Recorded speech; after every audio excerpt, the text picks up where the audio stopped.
아들이 결혼식에서 저를 가정부 아줌마라고 소개했습니다. 평생을 아들 하나만 바라보고 살았습니다. 남편이 세상을 떠난 건 아들이 겨우 7살 때의 일이었죠. 갑작스러운 교통사고였어요. 아침에 출근하던 남편이 그날 저녁 싸늘한 몸으로 돌아왔을 때 저는 한참을 실감하지 못했습니다. 눈앞이 하얘지고 귀가 먹먹해지고 숨을 어떻게 쉬어야 하는지조차 잊어버린 것 같았죠. 그 순간 제 머릿속에 가장 먼저 떠오른 건 아들이었습니다. 아직 엄마 손을 잡고 자야 하는 그 어린 것을 생각하니 주저앉아 있을 시간이 없었어요. 그때부터였습니다. 슬퍼할 틈도 없이 뛰어다녔죠. 낮에는 식당에서 일하고 밤에는 편의점 야간 알바를 했습니다. 손이 트고 발이 퉁퉁 부어도 퇴근길에 아들이 현관에서 저를 기다리고 있는 걸 보면 그 피로가 싹 가셨어요. 아들은 밥도 굶지 않고 학원도 빠지지 않았습니다. 다른 집 아이들과 비교해서 뒤처지게 하고 싶지 않았거든요. 그게 제가 살아가는 이유였으니까요. 아들이 고등학생이 되던 해에 저는 작은 반찬 가게를 차렸습니다. 오래 모은 돈에 조금 빚을 얹어서 시작한 가게였는데 다행히 동네 사람들이 단골이 되어졌어요.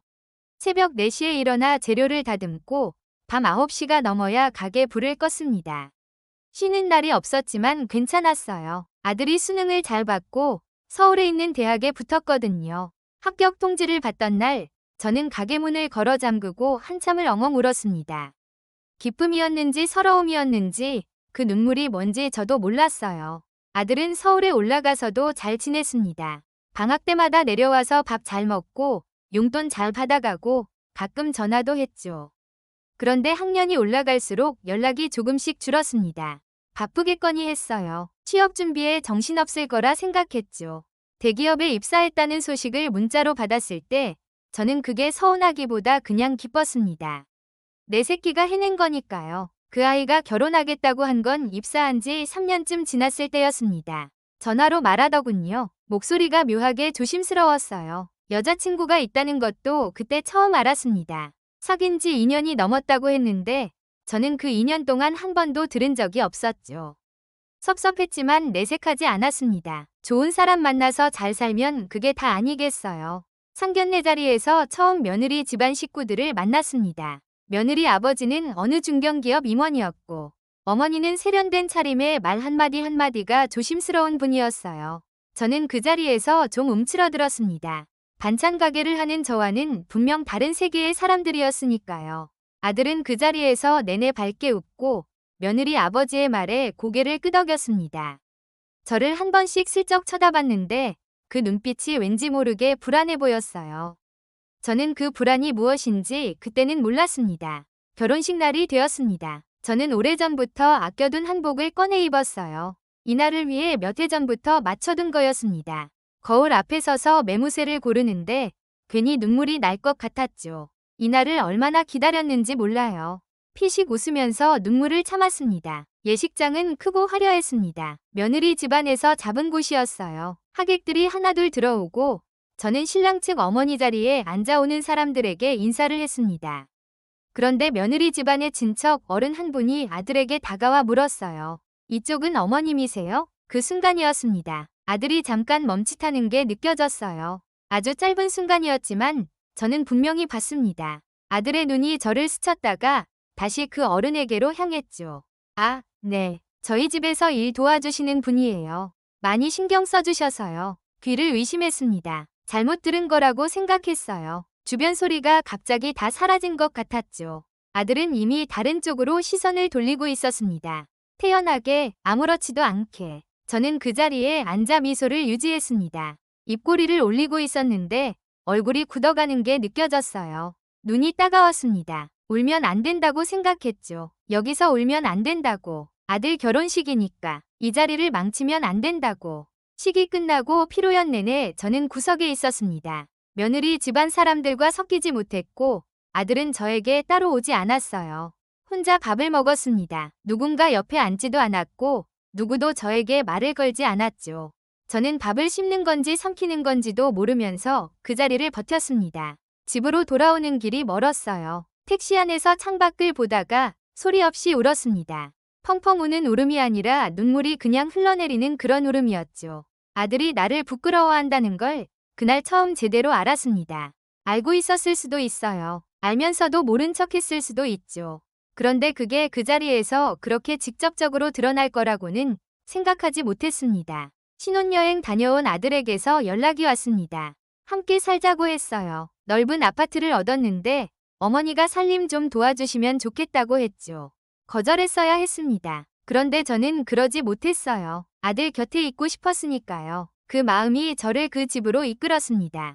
처음에는 괜찮았어요. 밥을 하고 청소를 하고 장을 봤습니다. 며느리가 피곤하다고 하면 설거지도 다 했죠. 며느리는 저에게 크게 뭐라 하지 않았습니다. 그냥 조용히 무시했어요. 제가 말을 걸면 단답으로 대답하거나 아예 못 들은 척하거나 아들에게 이야기하면 괜찮을 거라며 며느리도 적응하는 중이라며 넘어갔습니다. 저는 또 그 말을 믿었어요. 며느리가 친정 식구들을 집으로 초대한 날이었습니다. 며느리 어머니, 언니 내외가 왔어요. 저는 아침부터 음식을 준비했습니다. 손이 많이 가는 것들로 차렸죠. 그런데 며느리는 제가 차린 음식을 한쪽으로 치우고 사온 음식들을 상위에 올렸습니다. 며느리 어머니에게 이렇게 이야기하더군요. 엄마, 우리 집 도우미 아줌마가 음식 좀 만들어 놨는데 입맛에 맞을지 모르겠어요. 도우미 아줌마. 그 말이 공기 중에 퍼졌습니다. 며느리 어머니는 아무렇지 않게 고개를 끄덕였고 언니도 저를 한번 훑어보고는 시선을 거뒀어요. 아들은 그 자리에 있었습니다. 분명히 들었을 거예요. 그런데 아무 말도 하지 않았습니다. 그냥 어색하게 웃으면서 화제를 돌렸죠. 그날 저녁 저는 부엌에서 설거지를 했습니다. 손이 떨렸어요. 그릇을 닦는데 결혼식 날 그 순간이 다시 떠올랐습니다. 아들이 저를 바라보던 그 눈빛, 잠깐 멈칫하던 그 찰나가, 그건 한 번의 실수가 아니었던 거예요. 아들에게 저는 처음부터 숨겨야 하는 존재였던 겁니다. 참아왔던 것들이 한꺼번에 올라왔습니다. 새벽 4시에 일어나 반찬을 만들던 손이 생각났어요. 아들 학원비 내려고 밥도 제때 못 먹던 날들이 생각났습니다. 아들이 대학 합격했을 때 혼자 울던 그 가게 구석이 생각났죠. 그 모든 시간이 이 설거지통 앞에 와서 한꺼번에 밀려드는 것 같았습니다. 거실에서 웃음소리가 들렸습니다. 며느리와 며느리 어머니가 도란도란 이야기하는 소리, 아들이 끼어들어 웃는 소리가, 그 소리가 부엌으로 넘어올 때 저는 처음으로 확실히 알았습니다. 나는 이 집에서 가족이 아니라는 것을요. 그릇을 내려놓고 방으로 들어갔습니다. 짐을 쌌어요. 오래 걸리지 않았습니다. 처음부터 짐을 많이 들고 오지 않았으니까요. 가방 하나에 다 들어갔습니다. 가방을 들고 나오는데 아들이 저를 봤어요. 며느리 식구들이 돌아간 뒤였고 아들은 거실에 혼자 앉아 있었습니다. 어디가? 그 목소리에는 당황함이 있었습니다. 그런데 미안함은 없었어요. 저는 잠깐 아들을 봤습니다. 50년 가까이 살아오면서 그렇게 말을 고른 적이 없었던 것 같아요. 나 그냥 갈게. 갑자기 왜? 무슨 일이야? 무슨 일이냐고 묻더군요. 저는 더 설명하고 싶지 않았습니다. 설명한다고 해서 아들이 이해할 것 같지 않았고 설명하는 동안 제가 무너질 것 같았으니까요. 아무 일도 없어. 그냥 엄마 집에 가는 거야. 현관문을 닫고 나왔습니다. 엘리베이터를 기다리면서 손이 떨렸어요. 눈물이 나올 것 같았는데 이상하게 나오지 않았습니다. 이미 너무 많이 울어버린 것 같기도 했고 이제는 그 눈물도 다 건조해진 것 같기도 했죠. 버스를 타고 오래된 제 집으로 돌아왔습니다. 반찬 가게는 아들이 서울 올라간 뒤에 정리했는데 집은 그냥 유지하고 있었어요.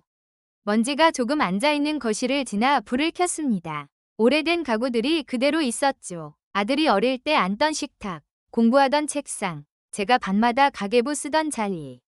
다 그대로였어요. 가방을 내려놓고 그 자리에 한참 서 있었습니다. 이 집에서 저는 그냥 저였어요. 가정부도 도우미도 아닌 그냥 이 집에 사는 사람. 한참 만에 그 사실이 새삼스럽게 느껴졌습니다. 며칠이 지났습니다. 아들에게서 연락이 왔어요. 처음에는 문자였고 이후에는 전화였습니다. 받지 않았어요. 받고 싶지 않아서가 아니라 아직은 무슨 말을 해야 할지 몰라서였습니다. 아들의 목소리를 들으면 또 흔들릴 것 같았거든요. 그게 무서웠습니다. 아들이 직접 찾아온 건 그로부터 한참 후였습니다. 초인종 소리에 문을 열었을 때 아들은 혼자였어요.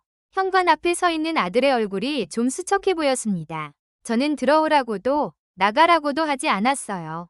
그냥 서 있었죠. 엄마, 나 잘못했어. 그 말이 나왔습니다. 저는 아들의 눈을 봤어요. 아들의 눈이 촉촉했습니다. 어릴 때 혼날 것 같으면 그렇게 눈이 촉촉해졌는데 50이 다 된 나이에도 그 눈빛은 그대로더군요. 저는 아들을 들어오게 했습니다. 식탁에 마주 앉았어요. 한동안 말이 없었습니다. 아들이 먼저 입을 열었죠. 결혼식 날 그렇게 말하면 안 됐는데. 그때 내가 무서웠어. 처가 식구들 눈치가 보였고 그냥 넘어가고 싶었어. 엄마한테 미안한 거 알면서도 저는 조용히 들었습니다. 아들의 말이 맞았어요. 그건 비겁함이었고 저는 그게 너무 아팠습니다. 그런데 그 말을 듣고 나니 오히려 뭔가가 풀리는 것 같기도 했습니다. 아들이 그 말을 끝까지 하기 위해 여기까지 온 것이니까요. 엄마가 어떻게 살아왔는지 알잖아. 그걸 그렇게 지워버리면 되겠어? 아들이 고개를 숙였습니다. 저도 더 말하지 않았어요. 해야 할 말은 다 한 것 같았거든요. 그 이후로 아들과의 관계가 예전 같아지지는 않았습니다. 아마 완전히 예전으로는 돌아갈 수 없을 거예요. 상처라는 게 그런 거니까요. 아무러도 흔적은 남죠. 그렇지만 저는 이제 더 이상 아들 곁에서 움츠러들지 않기로 했습니다. 저는 다시 작은 일을 시작했어요. 동네 어르신들 도시락을 만들어 배달하는 일이었습니다. 크지 않아도 됐어요. 다시 새벽에 일어나 재료를 다듬는 그 시간이 오히려 저를 살아있게 해줬습니다. 내가 원해서 하는 일이라는 게 이렇게 다를 줄은 몰랐어요. 가끔 아들에게서 전화가 옵니다. 며느리는 아직 어색하죠. 그래도 저는 전화를 받습니다. 조심스럽게, 그렇지만 당당하게. 저는 이제 누군가의 가정부가 아니에요. 하나의 엄마이고 50평생을 제 방식으로 살아온 사람입니다. 그 사실은 아들이 뭐라고 소개하든 아무도 지울 수 없는 거였습니다. 결혼식 날 한복을 입고 거울 앞에 서서 눈물을 참던 그 여자가 생각납니다. 이제 저는 그 여자에게 말해줄 수 있어요. 잘 버텼다고. 그리고 이제 내 차례라고. 인생은 공평하지 않아도 당신의 존엄은 줄어들지 않습니다. 좋아요, 구독은 현실을 버티는 힘이 됩니다. 돌직구 인생.